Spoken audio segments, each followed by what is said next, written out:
Yes. Yeah, Kentucky started the game 11 of 13 from the field, and then in the second half shot 61% from the field. I guess just defensively, I guess just what needed to be better, or was it just kind of Kentucky getting good looks? Two things happened, and you can talk shooting and all that want. They out-toughed us.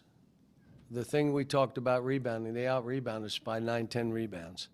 And we said, you're not winning the game unless you do that. And then throw on top of it, we didn't make free throws again. I mean, we shot air ball from the what? I mean, so when you get in this kind of game and you get rattled a little bit, that's the kind of stuff that happens. And then the stuff in the end, it's a tie game. We get a tensional or a technical foul, and all of a sudden they get 4 in the ball, and then they tip out a ball. I mean, wait a minute. It was a tie game. And it was a tie game from where we were up 4, ready to go.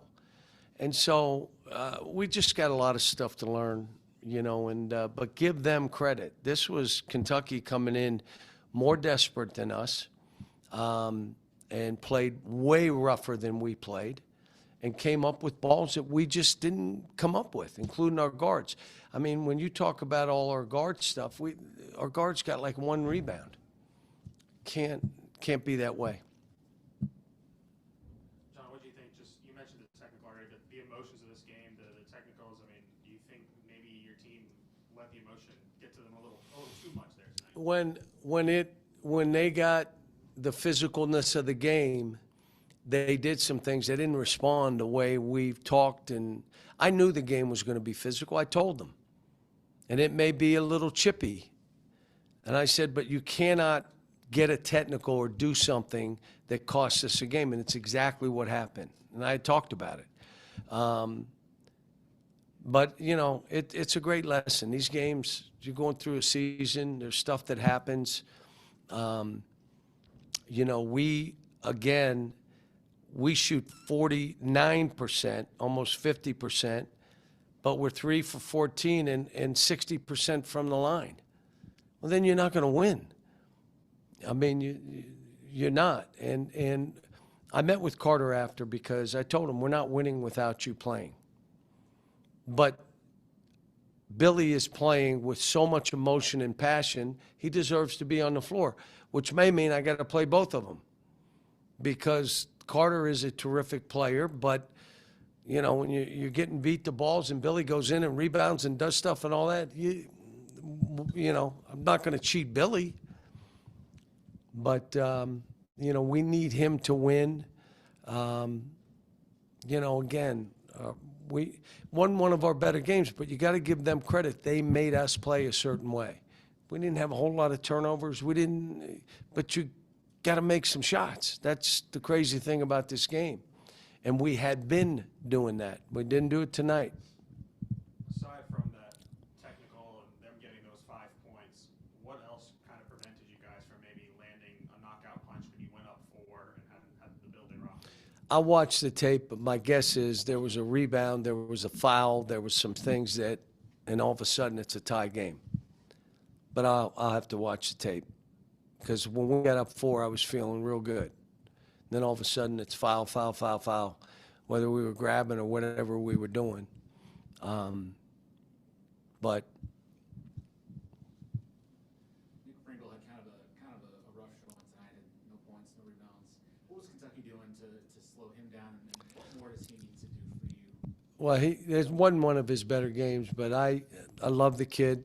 I've enjoyed coaching him, but he's got to give us more. You know, he's got to give us more. And it's mainly defending and rebounding and flying up and down the court. We throw him lobs and all that stuff. You know, trying to get Malik Ewan to get going, which stole some of his minutes. And Malik started playing pretty well and rebounded, so we left him in. I mean, some of it's like the way the game plays out. But I haven't lost any faith in Nick. And like I said, I really have enjoyed coaching him.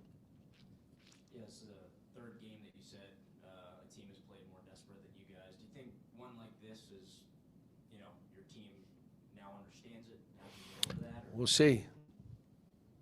Free throw shooting and three-point shooting, struggling a little bit again with that. How do you go about fixing that? You got to make shots. And again, Why didn't we shoot more? We could have, but we were getting to the basket and doing stuff. The issue became we weren't making free throws. There are some games we'll shoot 25 threes, and there'll be other games, hopefully it'd be more than 14.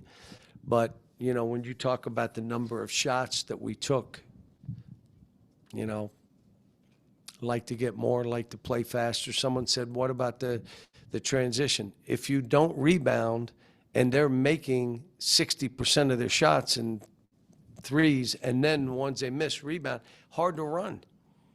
They're all make goals. So give them credit, though. Cal, Darius obviously got into a rhythm in the second half. What did you see from Kentucky's defense on him in the early going, specifically Oweh, to kind of limit him? I thought the kid missed a lot of open shots, which is unusual for him, and then he missed free throws. What? So I don't know if, you know, this has been much. Like, he has had such a fabulous season. Maybe it's piling up. I don't think so, because he's not that kind of kid.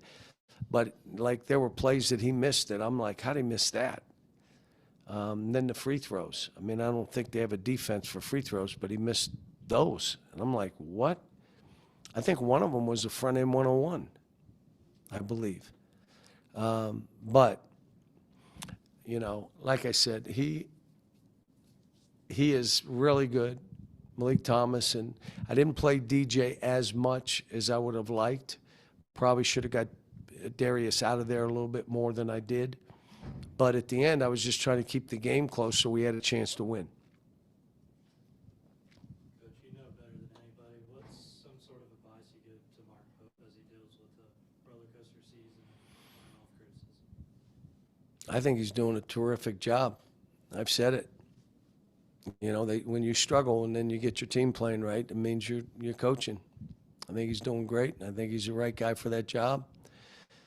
You know, beat us. And it's kind of like my team went in last year was more desperate than his team. This year, his team came in here more desperate than my team. But, yeah, I don't give advice to other coaches. I'm struggling myself, so. Cal, you offered Malachi in high school. How much have you seen him grow over the years? Really got better. Really impacts the game. He's going to be a good player. Cal, you know, Otega routinely gets 15 or 20 points a game, but a lot of times he's not the most efficient player from the field. But today, that's the highest he shot against an SEC team. Who are you talking about? Otega Oweh. And I just didn't know, do you feel like you guys played him well and he just was making shots? Or do you feel like that you guys didn't do enough to kind of... We've got to get better defensively. I mean, we're one of those teams that, you know, 2-point field goal percentage now, we are really good at it too. Our 2-point field goal percentage is like the best, but we're giving up 2-point field goals, and that's where he hurts you. So we'll continue to work on it, look at the film and say what else can we do. I mean, I like the fact they went zone and it had no effect on us. There were things that happened, but still defensively, like there were plays they drove and my big guy didn't try to block it. He just, like, you got to go block those. And the biggest thing that, like, what's happening for them is their offensive rebounding. So they shoot a shot, they may not make it, but they go get it. Last question. Cal, after a game like that, do you like having a week off before you go to Starkville next Saturday, or would you rather have a game? Probably like 2 weeks off after that. No, it comes at a good time. It would have been better after a win to regroup, but the kid, I'm going to give them 2 days off, whether we won or lost. I was doing that. So Sunday, Monday, they'll be off. Then we'll start practicing next week. But it's, you know, that when you get a break in the season, normally your team needs it, and we'll regroup. I like my team. I mean, we've had some stinkers like this. We've had 3 or 4 of them. But then there's other times you look at us and you're like, we can beat anybody. So we just got to get back in that. And then there's some things defensively we got to, you know, figure out. So appreciate it. Thanks, folks.